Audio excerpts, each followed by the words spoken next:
और आज हम डिस्कस करेंगे history of the India from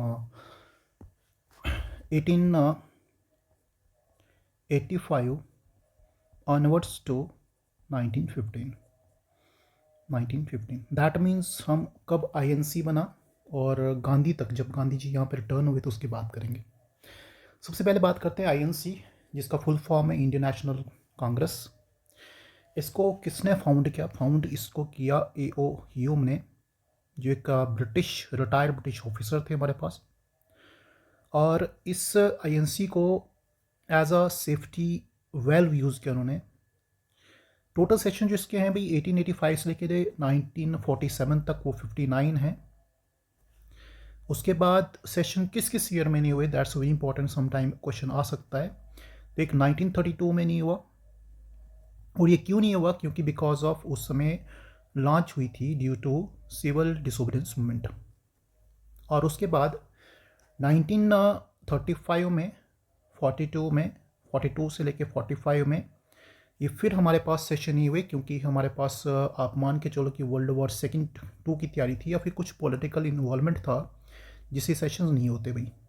तो ये आपको ईयर अगर पूछा जाए तो 1932, 1935, 45 से लेके 42 से लेके 40 वी कैन से 5 तक यहाँ पे भी सेशन नहीं होते। अब पहला सेशन कहाँ पे हुआ? तो पहला सेशन हुआ भाई, प्लेस का नाम था हमारे पास बम्बे। हालांकि बम्बे में नहीं हो रहा था, पूना में हो रहा था। मैं पूना में एक प्लेग के कारण बाद में शिफ्ट किया गया वेन्यू कहाँ पे? बम्बे में। और बम्बे में एक संस्कृत कॉलेज के अंदर ये हुआ था, जिसमें 72 डेलीगेट्स आए थे। और इसका जो पहला प्रेसिडेंट था बेटा, उसका नाम याद हो गई, that is VC. Banerjee, Umesh Chandra Banerjee. और कब हुआ ये? 1885 में सेशन हुआ। इसी तरह से आपको ये भी आ सकता है कि भी बताओ फर्स्ट मुस्लिम आईएनसी का प्रेसिडेंट कौन है? और वो थर्ड सेशन में हमारे पास 1887 में प्रेसिडेंट थे जिनका नाम था बद्रुद्दीन ताहिब जी, और ये सेशन हुआ था मद्रास में। फिर आपको ये भी पूछ सकता है कि first English person as INC president कौन रहा अभी हमारे पास? तो वो था जॉर्ज यूल। फोर्थ सेशन में ईयर 1888 में हमारे पास आईएनसी के प्रेसिडेंट रहे। जब फर्स्ट वंदे मातरम को पहली बार गाया गया, उस समय सेशन कहाँ पे हुआ? कलकत्ता में हुआ।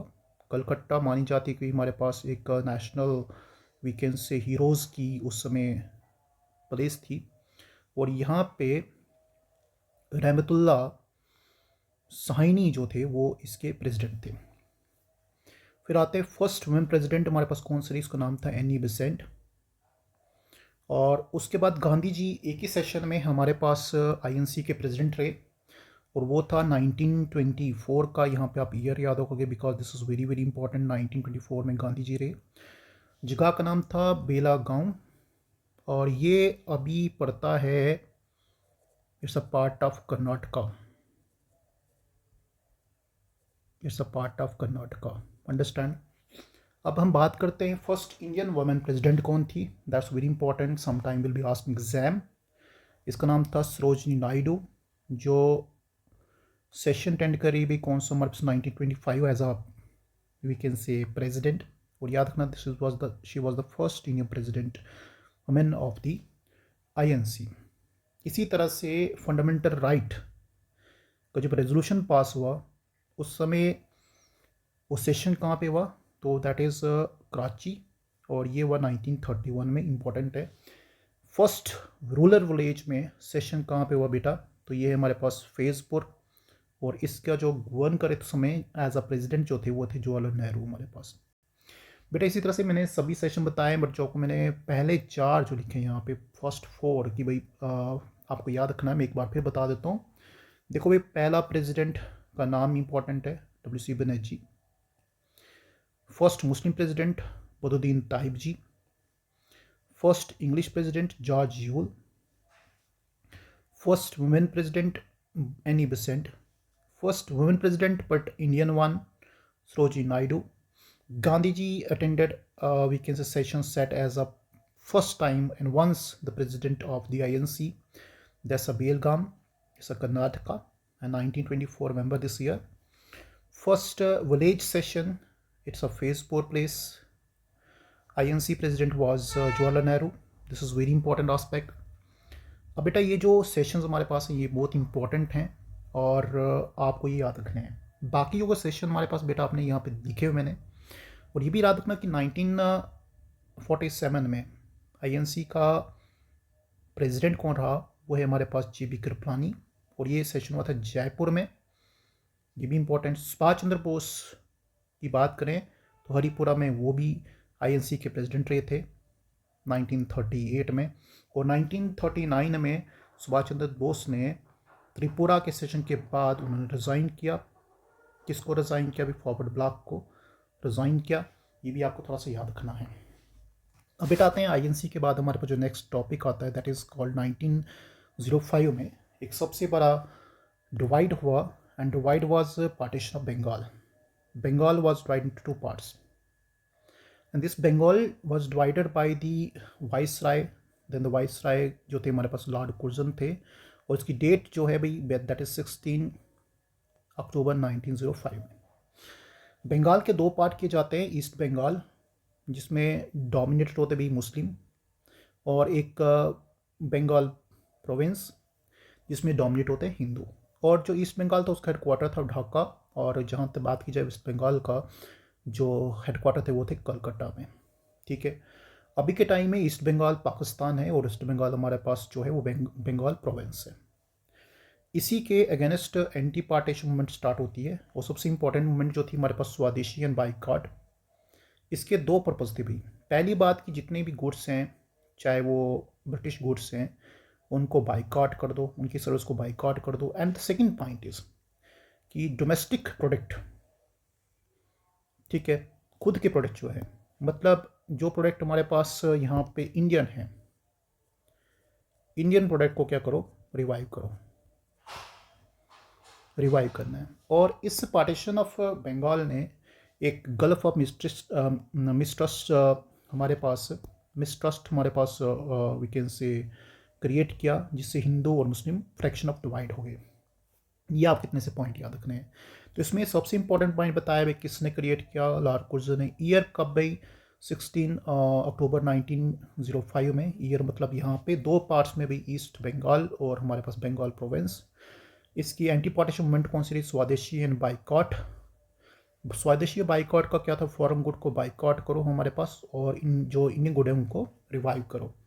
And it was the first movement that create gulf of mistrust in between the Hindus and the Muslim. अब आते हैं 1905 में। बेटा 1905 के बाद अब 1906 में आते हैं, और 1906 की बात करें तो यहाँ पे बनती है मुस्लिम लीग। अब देखो पार्टीशन ऑफ बंगाल हुई थी, मैंने यहाँ पे कहा कि गल्फ ऑफ मिसट्रस्ट हमारे पास डेवलप हुआ, तो हिंदूज और मुस्लिम्स आर बिकमिंग सेपरेट, जिसका रीज़न ये था कि हमारे पास मुस्लिम लीग बना। अब जब मुस्लिम लीग बना बेटा हमारे पास, तो इसको बनाया गया तीन प्रोमिनेंट पर्सन में, जिसमें हमारे पास एक आगा खान थे, दूसरे हमारे पास नवाब सलीम उल्ला थे, ढाका के थे ये, और मोहसिन उल मलिक थे। और इसमें आपको याद रखना फाउंडर कौन थे, तो भाई दैट वाज सलीम उल्हा। और प्रेसिडेंट कौन थे यहाँ पे, तो इनका परमानेंट प्रेसिडेंट थे हमारे पास आगा खान। इनकी डिमांड की थी, they wanted separate electorate for Muslim and Muslim safety. और मोहम्मद अली जिन्ना जो ज्वाइन करते हैं मुस्लिम लीग को 1913 में, इसको ज्वाइन करते हैं, और ये सबसे बड़ी उस समय की मतलब मुस्लिम के फंड थे हमारे पास, तो उन्होंने भी ज्वाइन किया 1903 में। तो मुस्लिम लीग का, और मुस्लिम लीग का था कि भी सेपरेट इलेक्टोरेट दे। अब सेपरेट इलेक्टोरेट अगर हमारे पास मिलता है तो मतलब यहाँ पे सबसे पहले कम्युनल डिवाइड हो जाता है, हिंदू और मुस्लिम के बीच में एक प्रॉपर वे से डिवीजन की मांग करते हैं ये। अब बेटा सूरत स्प्लिट, देखो सूरत के सेशन में 1907 की बात करें तो डिस्प्यूट ये रहता कि भी प्रेसिडेंट कौन बनेगा। अब यू नो दैट कि आईएनसी में दो ग्रुप थे, एक थे एक्सट्रीमिस्ट, दूसरे थे मॉडरेट्स। एक्सट्रीमिस्ट ये चाहते थे कि या तो लाला लाजपत राय आईएनसी के प्रेसिडेंट हों, या फिर बाल गंगाधर तिलक हों। बट मॉडरेट्स ये चाहते कि रास बिहारी बोस जो घोष हैं वो हमारे पास आईएनसी के प्रेसिडेंट रहे। तो स्प्लिट हुआ, रिजल्ट क्या हुआ कि भी लाला लाजपत राय या फिर बाल गंगाधर तिलक को उन्होंने प्रेसिडेंट ही बनाया और यहाँ पे रास बिहारी घोष जो है वो प्रेसिडेंट बनते हैं आईएनसी के। और हालांकि जो पहले डिसाइड था कि सेशन नागपुर में होगा, बट नागपुर जो था वो लाला लाजपत राय बाल गंगाधर तिलक का गढ़ था, इसलिए उन्होंने सेशन को चेंज किया कहाँ पे, सूरत में। और सूरत में जाके आईएनसी के दो फ्रैक्शन बनते हैं, one is extremist other is moderate, one is extremist other is moderate. तो यहाँ पे दो फ्रैक्शन में डिवाइड हो सकती थी। तो ये भी याद रखना, सबसे पहला स्प्लिट यहीं पे हुआ था। अब आता बेटा 1909 की बात करते हैं, तो इसमें मॉडली और मिंटो रिफॉर्म की बात की जाती है। अब बेटा यहाँ पे मॉडली कौन था, तो उस समय जो मॉडली थे हमारे पास, that was secretary of state and Minto was viceroy of India. दोनों मिलके एक Indian we can say council act produce करते हैं। और उस कौंसल एक्ट में क्या होता है कि भाई जो मुस्लिम लीग की डिमांड थी सेपरेट इलेक्टोरेट की, ये जो डिमांड थी हमारे पास सेपरेट इलेक्टोरेट की, इसको दिया जाता है, इसको दिया जाता है। तो पहली बात, जो मुस्लिम इलेक्टोरेट था उसको गिवन दे दिया, मुस्लिम्स गिवन, उनको गिवन राइट जो उन्होंने मांगा था वो दिया। दूसरी बात, उन्होंने limited increase of Indians in the governance of British India. तो क्या हुआ कि भी जो इंडियन थे उनका पार्टिसिपेशन ब्रिटिश इंडिया में ज़्यादा कर दिया। अब पार्टिसिपेशन किया था खाली बजट को डिस्कस करने के लिए, बजट को कंट्रोल नहीं। बजट कंट्रोल अभी भी किसके पास था, वो ब्रिटिश के ही पास था। तो ये भी याद रखना। तो सबसे पहले यहाँ पे याद रखना कि ये सबसे इम्पोर्टेंट, और इस बिल में जो लेजिस्लेटिव असेंबली थी उस समय ब्रिटिश की, उसमें इनका का पार्टिसिपेशन बढ़ गया था। बट मैंने वही बात की, खाली डिस्कस कर सकते बिल को कंट्रोल नहीं कर सकते, बजट को कंट्रोल नहीं कर सकते थे, सिर्फ एक उनका पार्टिसिपेशन था। अब 1911 की बात करें बेटा, देखो 1911 में तीन चीज़ें बहुत इंपॉर्टेंट है। पहली बात, जो पार्टीशन ऑफ बंगाल हुई थी उसको कैंसिल कर दिया गया, उसकी एन्यूलमेंट कर दी। मतलब बंगाल को फिर ईस्ट बंगाल और जो वेस्ट बंगाल बना था उसको फिर से जोड़ दिया। बट याद रखना असम जो यहाँ पे था वो सेपरेट ही बना यहाँ पे। दूसरी बात, दिल्ली दरबार होता है, दिल्ली दरबार में जो किंग था ब्रिटिश का, that is king George fifth, इसको डिक्लेयर किया जाता कि एम्परर ऑफ इंडिया। इसके साथ किंग जॉर्ज के साथ आने वाली थी क्वीन मैरी, ये भी यहाँ पे अटेंड करी थी, और जॉर्ज फिफ्थ भी यहाँ पे अटेंड किए थे दिल्ली दरबार। हमारे पास 1911 की बात करते हैं। और दूसरी बात, यहाँ पे जो हमारे पास कैपिटल थी, पहले कैपिटल हमारे पास कलकत्ता थी, बट उसको शिफ्ट किया गया कहाँ पे, दिल्ली में। तो ये भी हुआ। और ये जितने भी एपिसोड हैं इस समय जो वाइस राय थे दैट वाज लॉर्ड हार्डिंजी। तो लॉर्ड हार्डिंजी का टाइम में ये सब चीज़ें हुई थी हमारे पास, कभी पूछा जाए तो याद रखना। अब बेटा यहाँ पे ही 1913 की बात करते हैं। 1913 में बेसिकली हमारे 15 ऑफ जुलाई में तो गदर पार्टी जो है वो एक और आती है। अब गदर पार्टी का जो मेन मकसद था बेटा हमारे पास, that was to throw British from India to armed rebellion. क्योंकि अभी तक मॉडरेट क्या कर रहे थे, मॉडरेट यही कर रहे थे भी, फाइल कर रहे थे, पटिशन कर रहे थे, प्रेयर कर रहे थे, बट ये चाहते थे कि भाई अगर ब्रिटिश को निकालना है तो उनके साथ एक आर्म्ड रेवोल्यूशन होना चाहिए, ठीक है। और इसका जो वी कैन से गदर पार्टी का जो फाउंडर था दैट वाज वी कैन से लाला हरदयाल। लाला हरदयाल इसके फाउंडर थे। दूसरी बात आपको याद रखनी है बेटा कि इसका जो प्रेसिडेंट था वो था सोहन सिंह भंका। ये दो इंपॉर्टेंट हमारे पास इंपॉर्टेंट थे। अब बात करते हैं यहाँ पे ये जो गदर पार्टी है बेसिकली डिसॉल्व हुई हमारे पास जैन 1948 में। ये भी आपको याद करें। इनके कलर के देखें, देखिए इनका अगर फ्लैग देखें हम तो रेड कलर का सबसे टॉप में, उसके बाद सैफ्रॉन मिडल में और ग्रीन बीच में, और यहाँ पे दिखाया है बेटा इन्होंने स्वॉर्ड, जिसका मतलब है यहाँ पे कि आर्म्ड रिबेलियन होने चाहिए, ठीक है। Revolution must be with armed, not with a petition, with a prayer, with a we can say और वट एवर से, है ना। तो ये इनके थे भी। अब यहाँ पे बात करते हैं तो इसकी कुछ बात करें तो भाई ये प्लेस थी, ये जो पार्टी थी गदर पार्टी, ये आउटसाइड इंडिया बनी थी और इंडिया से बाहर से, इंडिया से ये मतलब इंडिया के बाहर से ये इंडिपेंडेंस मूवमेंट में हेल्प करे थे। और ये प्लेस थी बेटा सैन फ्रांसिस्को यूएस में, और इनकी हेड क्वार्टर थे बेटा युगंतर आश्रम। उस समय इन्होंने एक पेपर जारी किया था, तो पेपर का जारी का नाम था बेटा गदर। ये पेपर 3 लैंग्वेज में मोस्टली पब्लिश हो रहा था, एक तो पंजाबी में, उर्दू में और हिंदी में। और इसका जो टाइटल था, इसमें जो स्लोगन इनका था, दैट इज़ कॉल्ड अंग्रेजी राज का दुश्मन, इसका टाइटल था। और इन्होंने अपनी मूवमेंट को बाहर से ही इंडिया में इंट्रोड्यूस कराया और काफ़ी हेल्प किया। 1913 का एपिसोड है था। अब बेटा 1914 की बात करें तो यहाँ पे एक कोमागाटो मारू इंसिडेंट आता है 1914 में, बहुत इंपॉर्टेंट है। अब कोमागाटो इंसिडेंट जो है बेटा बेसिकली शिप का नाम है, और ये शिप जो है जापानीज शिप है भाई। बेसिकली क्या हुआ कि कुछ इंडियन लोग जा रहे थे कनाडा, हांगकांग से जा रहे थे कनाडा बेटा, वैनकोर में। और उनका जो लीडर था, जो मतलब जहाज़ का जो जिसने जहाज़ हायर किया था बेसिकली, उसका नाम था गुरदत्त सिंह। इसमें लगभग 376 इंडियन पैसेंजर्स थे, जिसमें मोस्टली सिख थे, उसके बाद मुस्लिम थे, हिंदू थे, और सारे के सारे इंडियन थे। अब इसमें होता है क्या है, इस एपिसोड में होता है क्या है। अब जो जापानीज शिप था कोमागाटो मारू, वो पहुंचता वैनकोर में, मतलब कनाडा में पहुंचता है। कब पहुंचता बेटा? मई 1914 में पहुंचता है। अब वहाँ पे जो कैनेडियन अथॉरिटी थी वो परमिशन दी थी उसको लैंड करने के लिए। उनने क्या किया, उन्होंने 2 महीने उनको रोके रखा।